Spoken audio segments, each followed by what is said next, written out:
You're listening to the My Simplified Life podcast, and this is episode number 170.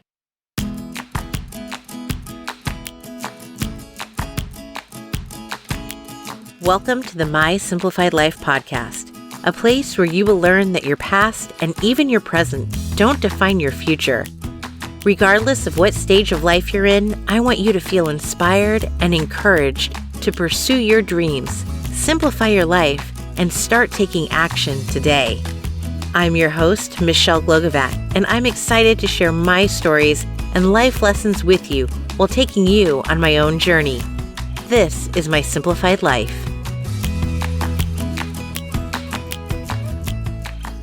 Hey friends, welcome back to another episode. I'm your host, Michelle Glogovac. Now, we have talked about boundaries before. We have talked about how balance is nonsense. It doesn't exist.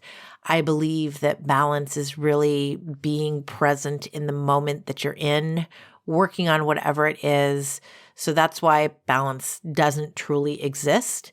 For example, if I am playing with my kids, I need to be fully there and present. And if I am working, then I need to be fully present in the work that I'm doing. Now, this week, or last week, Monday, I had a meeting at school in which I didn't want to go to begin with. And then the meeting took a turn for something that it wasn't supposed to be covering, and it ended up taking almost 2 hours out of my morning. Fast forward a little bit later, and then we had a windstorm that was absolutely craziness. Gusts up to 97 miles an hour. Trees came down. We lost power. We lost cell service. We lost internet. And that was another 5 hours that just got wiped away. And I realized that night that I felt like the day had been completely wasted, that I had squandered my time because I sat around in this meeting for 2 hours that got me nowhere. It accomplished absolutely nothing. And then I had 5 hours in which I couldn't catch up from those 2 hours, and there was like nothing you could do. So I felt like my entire day had been wasted, and I journaled about it that, I need to stop squandering time, even when it's out of my control, like the power was.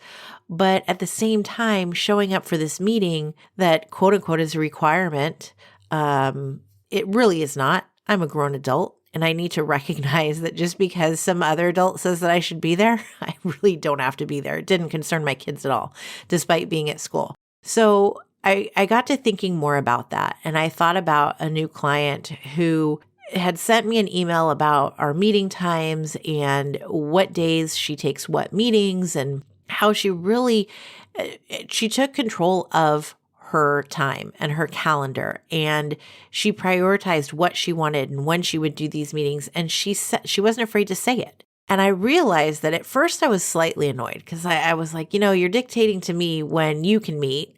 Why am I not doing the same?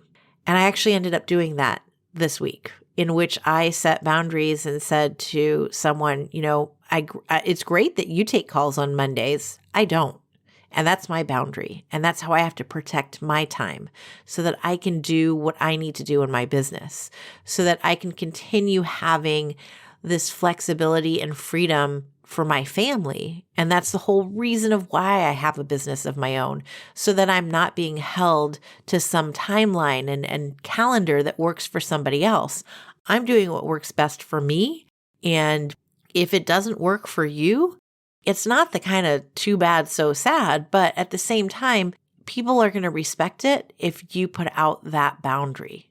And so I'm learning that this week because I've thought that I was doing really well with protecting my calendar, with not taking calls on Mondays and Fridays, but I was also letting little things pop in, like taking this meeting at school, like saying, okay, you want me to be there, then I will be there for this. Or even, I have to go to Costco. Well, I better do it while the kids are in school. Well, why? They can come to Costco too. I have work to do during working hours, and I only have a finite amount of time when I get this desk, this computer, and no interruptions. And so I'm learning to kind of pivot in a way of taking back the control over my time, my calendar, and prioritizing really myself. when I say prioritizing myself, it's not necessarily that I am putting me first. I'm putting my business, my family, my time, my mind, my focus first. And that's not being selfish. That's doing simply what I have to do to get it all done. All of this has got me thinking about how I, for one, and maybe this is you too, but I allow people to dictate, per se, as to what works best for them. And I'm very accommodating, whether that's in business, in my personal life, or with like the PTA, let's say, of, oh, this meeting time works best for you. Well, you know what? It doesn't for me. And that's just too bad. And I think that we become too accommodating in saying, well, let me move this on my schedule, or let me skip this, or let me, do whatever I need to do to bend over to make this work for you. But we can also do the same in business, especially if you're an online business owner, a new business owner, you're just starting out in the freelance world, and you feel like you need to take on all of the clients, you need to do all of the things, you need to do whatever it takes to be successful. And don't get me wrong, in the beginning days, and this was true for many years for myself, that I would take on every client, but I also was taking on clients for like $100 a month. I don't recommend that at all.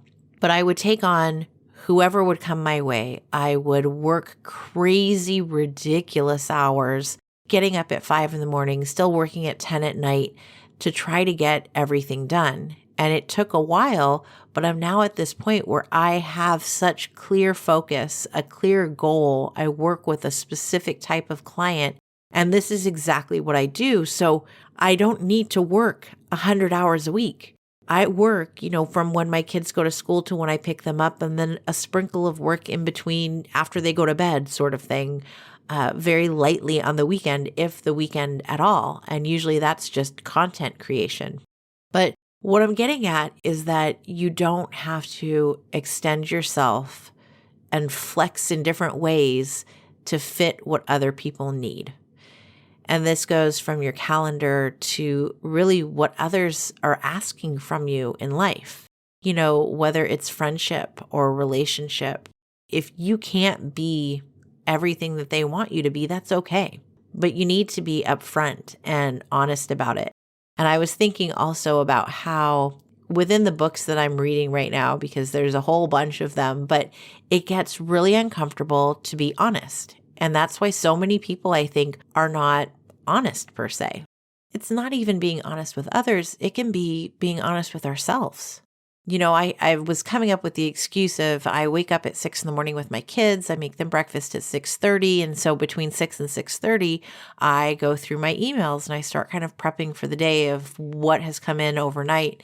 And I can't work out because I'm prepping for the day and I'm going to have my coffee and yada, yada, yada, all the excuses. Whereas I wasn't being honest with myself of, yeah, you can fit something in either between 6 and 6:30 or after they're starting to eat and it's 6:35 to 7. There's like a full hour there, and I wasn't being honest with myself about how I was wasting that time.